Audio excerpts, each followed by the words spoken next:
Hey YT World, this your girl La Kiki, Miss D, that is, and I'm pretty much coming at you with this review on Once Upon a Time in Hollywood.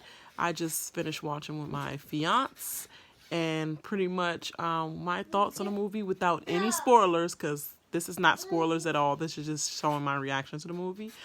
I thought it was going to be so depressing, and every time I look at old films where it's kind of like pretty much going into the good old 60s or even 30s, and films like that, it's just kind of like, oh, where did the time go? Or, oh my God, looking at things back in the time in the past or whatever. It's kind of always sad to me, actually, because it's like, oh, it was like that then, look at how it is now. Pretty much ain't shit happening. But I left the movie is 2 hours and 41 minutes long, and I was just thinking, how am I going to get through this movie, period? Like, I don't know how I'm going to do it. I said, we either going to come out like, oh my God, I can't get 2 hours and 41 minutes back, or we're going to be like, oh wow, that didn't even feel like 2 hours and 41 minutes. I mean, the first 2 hours passed and it was just like, wow. Like, we only have 41 minutes left. Like, wow, we went through 2 hours that fast. It was so much going on in this movie. From the beginning, like, it starts off, to me, very interesting, because I'm not going to give anything away. I'm just pretty much telling you the feeling I felt. Like, I just felt like it could go on, and I was just intrigued. I was looking for more to even happen. Like, it could have went on, and it could have added on more actors and actresses of that time. I was just indulging in it. Like, Quentin Tarantino does his homework all the time, so I am not shocked when I see that he pretty much put this together and masterfully. And pretty much Leonardo DiCaprio always does it in anything he does. Like, literally all the movies. The Man with the Iron Mask. What is it? Gangs of New York. What was the crazy mental asylum movie that he did, where he was a mental patient? Well, he was a detective going to pretty much I can't think of what the name of that movie is. Pretty much looking for who the killer, or like a murder mystery or something like that. It turns out that he was actually a patient there that always act like he was a detective. It was crazy, but he had us rolling like he was literally a detective trapped there, and like, what the heck is going on? Shutter Island. That's what that's called. Shutter Island. That man can act. That boy been acting since Gilbert's Grapes. Literally. What's Eating Gilbert's Grapes, I believe. And Titanic, and so on, so on.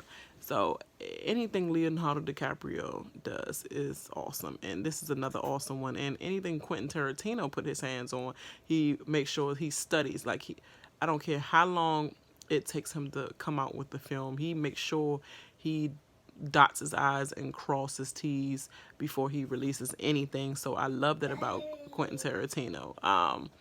This movie is fabulous. It's funny. It's so funny at the same time, with a little of no. I say a little bit of the no, because I was kind of in my depressed feeling, because you know some of the characters and you know what happens to them, and you're just like, oh, you just living the good times with them, because you know what's really around the corner. And the beautiful thing about this movie is you'll be definitely shocked how the movie ends. So make sure you really are up for this movie. And it's no way that you're gonna really be asleep unless you coming up there and you're high watching the movie, or drinking and eating at Cheddar's and get drunk or whatever, and then you stumble to the movie and it's like a 11 o'clock or 12 midnight type of film that you watching, and you just off that stuff and come and watch it, yeah, you're gonna have to do a redo because more than likely you'll go to sleep. But if you just coming in just straight off the, maybe even a dinner or the movie or anything like that, you just coming straight up and just enjoying the movie, oh, right away, instantly, it's instant fun. So you'll be surprised at the ending though. You're gonna be like, all this building up of guilt for me, and not guilt, but sadness, and looking at the time of the 60s and everything that I was not a part of because I'm an 80s baby, but still it was just nice to relive that, all the places and things like that. It was just interesting to see how everyone lived at that time. Brad Pitt did a great job. He did a great job in this film. I really love his character. I know that Cliff Booth is a made up character, so he was a great made up character. He was really cool, and all the characters of that's supposed to portray the Manson family, awesome job as well, because they were creepily. Am I saying that right? Creepily awesome. Like, they were so weird as F. And it pretty much displayed awesome job. And also some of the characters that they actually named from the actual fam, like they actually said their name out loud in the film, because I thought it was just going to be a hint towards them, but they weren't really going to say their name, except for the leader, of course. But they actually said a couple of their names in real life. I know everything that happened to them, and it's kind of like, what a devastating waste of life. That's how I feel about it. But besides that, pretty much I'm looking forward to seeing one of Quentin Tarantino's next films, because this is awesome. And that's my review of this movie without giving you any spoilers. It's just an awesome, I would say, dark comedy slash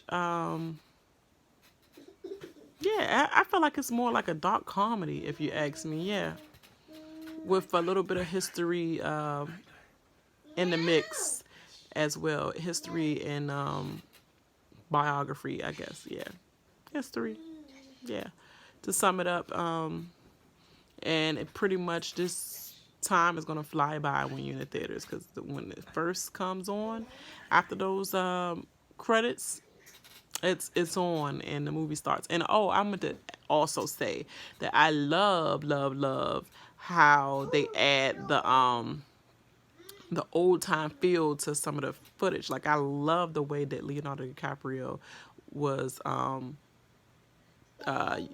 they transition from pretty much conversations and past memories of on different film sets, and then how they go from conversation at a dinner table, and then also flash back to when he was in the film that they're talking about, and then they show actual MASH like type of if you think of the 50s, if you think of the 60 movies and how the color looked on the film, it was just like, wow.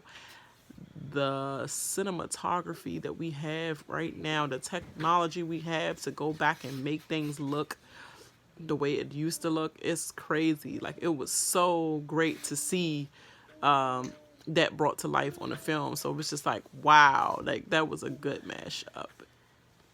So also, if you look closely at one of the films that will be featured in there, hints, one spoiler, I mean, not really, it wasn't a commercial, but pretty much if you see one of the films in a theater, inside the movie or in the movie, you'll notice a certain character looks very, very familiar, and it might not be the person that's actually watching themselves. So you'll know what I'm talking about. Let me know in the comments when you actually see that, and you go and you see the person looking at their own film and you see their character in the movie. Let me know who you think that is. Okay?